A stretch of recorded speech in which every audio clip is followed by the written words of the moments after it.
Hey guys, this is Clinical Medicine and welcome to the channel, and in this video we will be discussing mixed acid base disorder. This video is in continuation of my lecture series on acid base disorder. So let's begin. So if you don't want to miss an acid base disorder, then there is only one way, and that is to look at an anion gap. So what happens, sometimes the pH can be normal. Sometimes even the PCO2 and the bicarb can be normal in a given ABG, but that does not rule out presence of acid base disorder, and a normal anion gap is the only way to rule out an acid base disorder. So first let's understand what is mixed acid base disorder by an example here. So this patient is in ICU due to pneumonia with shock and he's on inotropes. Respiratory rate is 28 per minute and the blood pressure is 80/60. And what does ABG1 show? ABG1 shows a pH of 7.37. So is this ABG normal? So a normal pH does not rule out acid base disorder. So let's look at the bicarb and PCO2. Bicarb is 18, normal is 24. So definitely the bicarb is decreased, and PCO2 normal is 40 and here it is 35. So definitely PCO2 is also decreased. So bicarb is decreased and PCO2 is decreased. So it cannot be a normal ABG. So let's see, here the bicarb is decreased, and in case of decreased bicarb, what will be the expected PaCO2? The PaCO2 is equal to bicarb plus 15. So here bicarb is 18 plus 15. We expect a PCO2 of 34 and the given PCO2 is 35 here. So the compensation is normal. So here, because of decreased bicarb, there is a metabolic acidosis plus a compensated respiratory alkalosis, because even the respiratory rate is decreased. So this ABG1 represents a simple acid base disorder where there is metabolic acidosis due to hypotension and compensatory respiratory alkalosis. Here the respiratory rate is increased, the lung is washing out carbon dioxide, and the compensation is normal. So this is a simple acid base disorder. But here in ABG2, let's have a look at the PCO2. We were expecting a PCO2 of 34 as a compensation, but here the PCO2 is 24. It's much more less. That means that the lung is washing out much more PCO2 than required as a compensation. That means the respiratory rate is much more high. The PCO2 washout is much more than expected. That's why the PCO2 is lower than 34, the expected compensation. So here, apart from metabolic acidosis, there is respiratory alkalosis, which is not just a compensation. Here it was a compensatory respiratory alkalosis, but here the respiratory alkalosis is much more than the compensation. So this is an independently existing respiratory alkalosis. So this suggests a mixed acid base disorder of metabolic acidosis plus respiratory alkalosis. So what do we understand here? That whenever the compensation is more or less than expected, that suggests the presence of a mixed acid base disorder. So let's define mixed acid base disorder. It means independently coexisting disorders which are not merely compensatory responses. I hope we are clear with this example, and let's move further. So what are the rules of an acid base disorder? Normal pH does not rule out an acid base disorder. Second, always calculate the compensation and see if the values are above or below the expected compensation, which will suggest a mixed acid base disorder. If the pH is normal, the next step is to look at bicarb and PCO2, and if pH, bicarb and PCO2 are normal, still we always have to calculate an anion gap, because a normal anion gap is the only value that rules out acid base disorder, as sometimes the pH, PCO2 and bicarb all three can be normal. So why is pH misleading? Suppose there is a patient who has diabetic ketoacidosis leading to metabolic acidosis. So the pH will go down to less than 3. 7.35, suppose it is 7.31.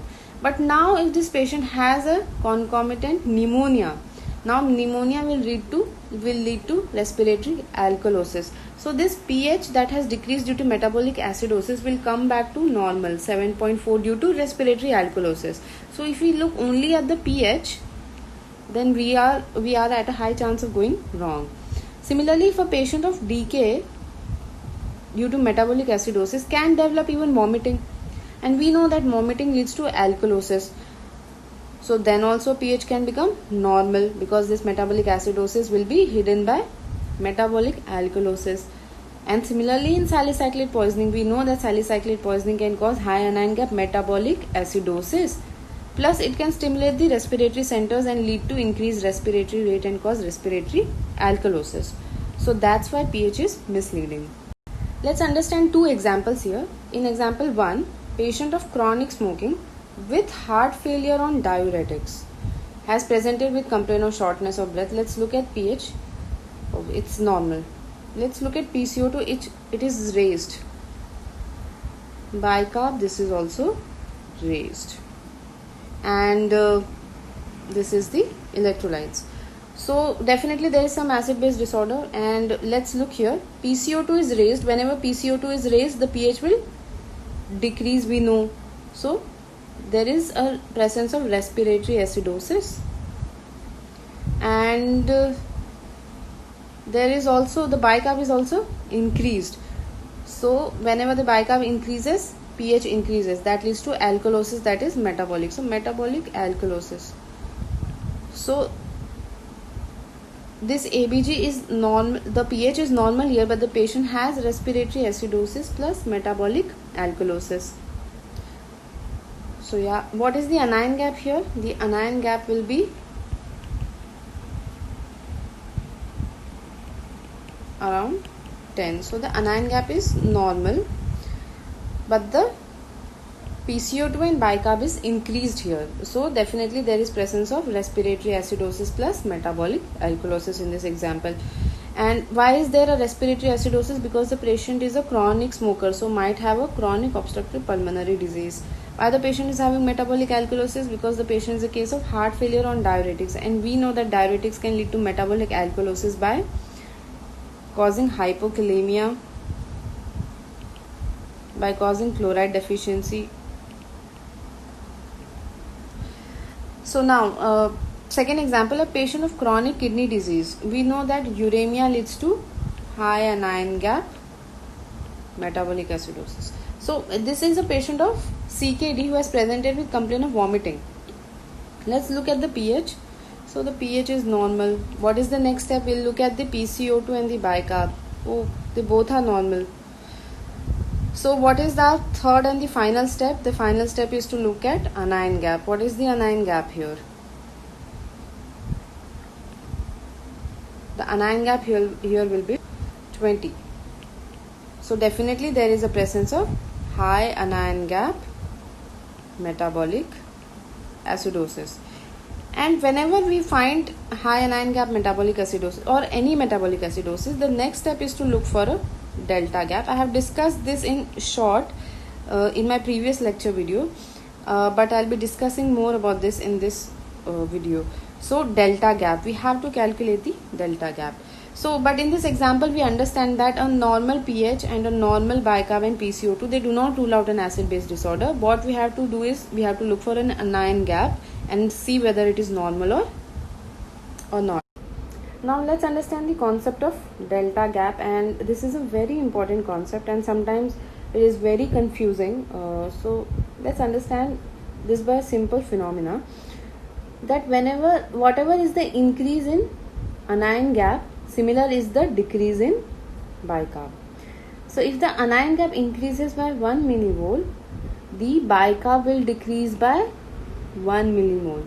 The rise in anion gap is similar to the fall in bicarb. Normally, this is the normal situation. This is the normal phenomena. So suppose if a anion gap is increasing from 12 to 20, this is a change of how much? The normal anion gap is 12 and it has increased to 20. So this change is of 8. So the anion gap has increased by 8 millimole. That means the bicarb should fall by 8 millimole normally. So the bicarb should decrease from 24 to 16. That will be 8 millimole. So this is normal. So if we put it here in an equation, change in the anion gap is equal to change in the bicarb. If we write it here, so change in anion gap means patient's anion gap minus the normal anion gap should be equal to the change in bicarb. That is a normal anion gap minus a normal bicarb minus the given patient's bicarb. So what is delta gap? Delta gap is the change in anion gap minus change in bicarb. And what is it should be ideally? We know if the anion gap will increase by 8, the bicarb will decrease by 8. So normally it should be 0. But if the gap is more than +6 or less than -6, then it is suggestive of an mixed acid base disorder.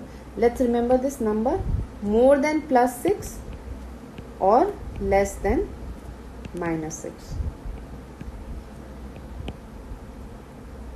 That suggests a mixed acid base disorder.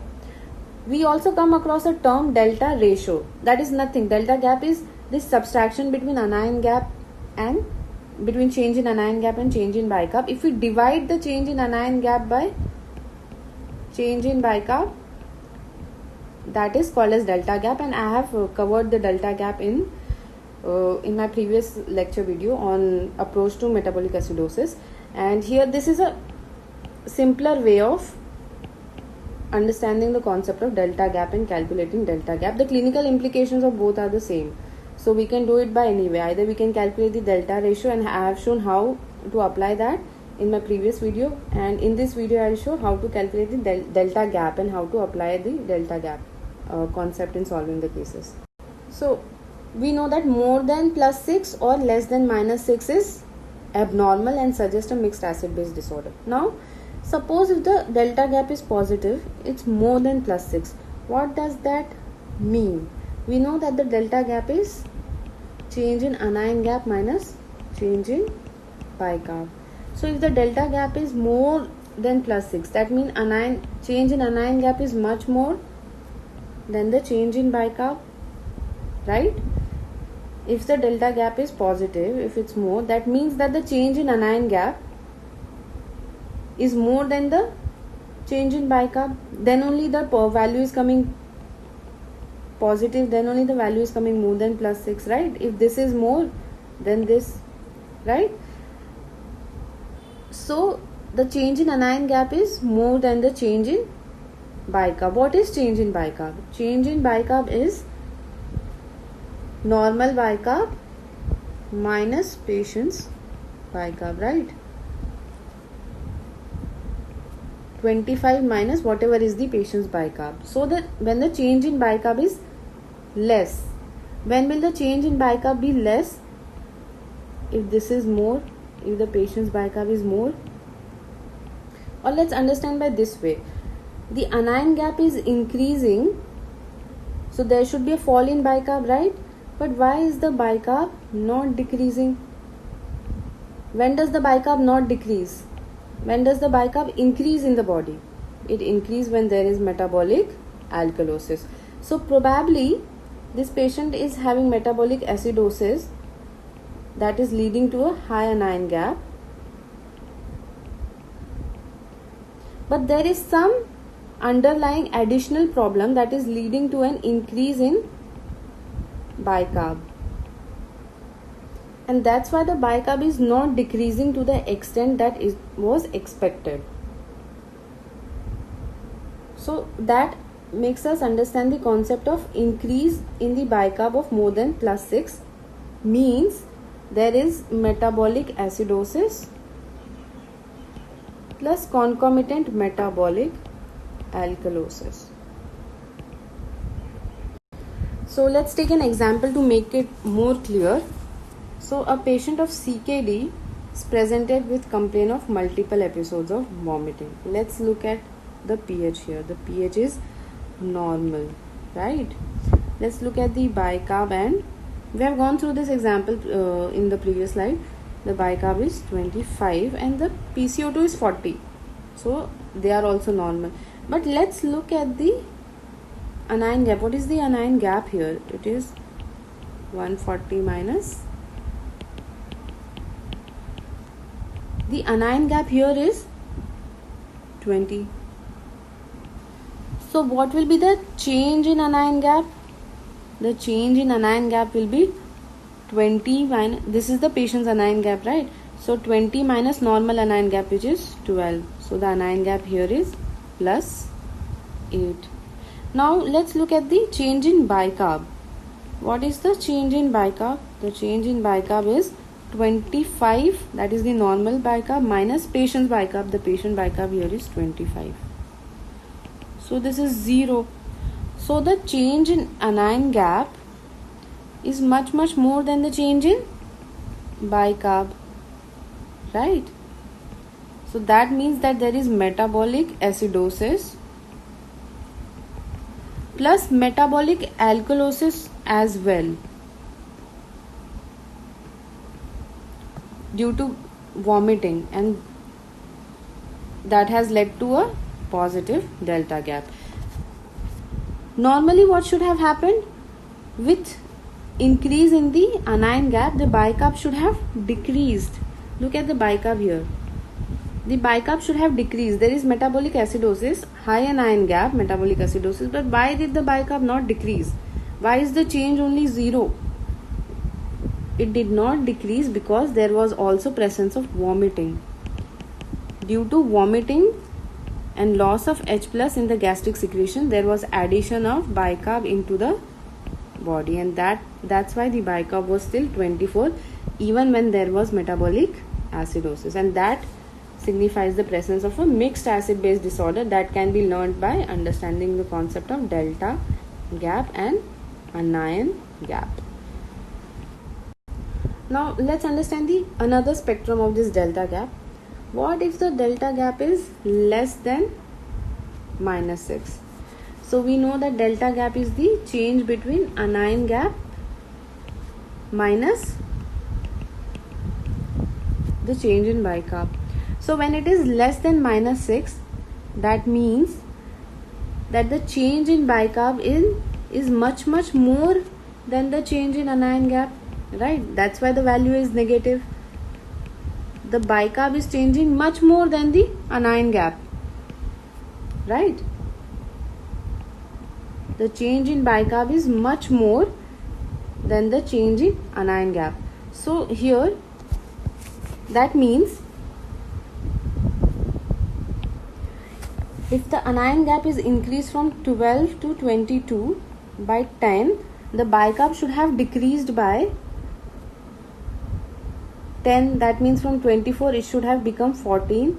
But no, the change in bicarb is actually much more. From 24 it is not becoming 14, but it is becoming 4. So why is this happening? Why the fall in bicarb is much more than the increase in anion gap? So this can happen in two situations. Either there is bicarb loss, as in diarrhea, acetazolamide use, or renal tubular acidosis. We know that these are the causes of normal anion gap acidosis. We have learned it in our previous lecture. So either it could be because there is loss of bicarb due to diarrhea, acetazolamide, or renal tubular acidosis, or there could be respiratory alkalosis. The patient is having respiratory alkalosis. And what will happen as a compensation to respiratory alkalosis? Metabolic acidosis. Okay, so there will be loss in bicarb. So it could be secondary to compensatory response to respiratory alkalosis. There could be two interpretations whenever the bicarb is less than -6. Either the patient is losing bicarb because the patient is having diarrhea or acetazolamide use or renal tubular acidosis, any cause of normal anion gap acidosis, or secondly the patient is losing bicarb as a compensation to respiratory alkalosis. There could be two situations. Let's learn the examples of it. So here a patient having history of chronic alcoholism and hematemesis in the past. So that means probably the patient has developed chronic liver disease with portal hypertension, most likely.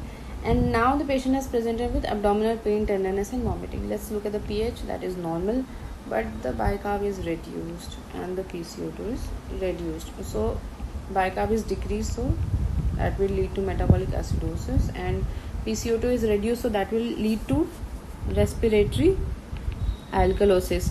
But is this respiratory alkalosis a compensatory phenomena to metabolic acidosis, or is it a independently existing abnormality, acid base abnormality? We will have to find out by the formula. Expected PaCO2 is equal to 9 plus 15. This is the Winter's formula. So the expected PaCO2 was 24. But no, the given PCO2 is 16. So this is not just a compensatory response. This is independently existing respiratory alkalosis. Right. So the patient is having metabolic acidosis. Patient is having respiratory alkalosis over and above the compensation that was expected. And now let's understand let's look at the anion gap. What is the anion gap here? So it's 138 minus 106 plus 9. That is 138 minus 115. So that will be 18, right? So the anion gap is 18 here. And what is the delta anion gap then? That would be 18 minus, what is the normal anion gap? It's 12. So delta anion gap is plus 6. Let's calculate the delta bicarb. Delta bicarb is equal to 25 minus patient's bicarb, that is 9. So that is equal to 14 plus 14. So what is our delta gap now here? Delta gap here will be anion gap, that is change in anion gap, that is plus 6 minus plus 14, that is the change in bicarb. So that will be around minus 8. So now this is abnormal. We know that anything less than minus 6 will be abnormal. So this is minus 8. So now we understand here that the delta anion gap minus delta bicarb, this is the delta gap and this is minus 8 here. That means that the change in bicarb is much more than the change in anion gap. That is, the fall in bicarb is much more than expected. So why is the fall in bicarb much more than expected? There could be two reasons for it. We learned either the patient is having non-anion gap metabolic acidosis secondary to diarrhea or acetazolamide use or RTA, but we don't find any such reason here in the clinical scenario. The patient does not have diarrhea, no history of use of acetazolamide, no history of suggestive RTA. The second situation was the patient could have respiratory alkalosis, and that's why there could be a fall in bicarb much more than expected, because respiratory alkalosis will lead to metabolic acidosis as compensation, right? So we know here that the patient is chronic alcoholic and patient might have developed chronic liver disease, and chronic liver disease is a cause of respiratory alkalosis.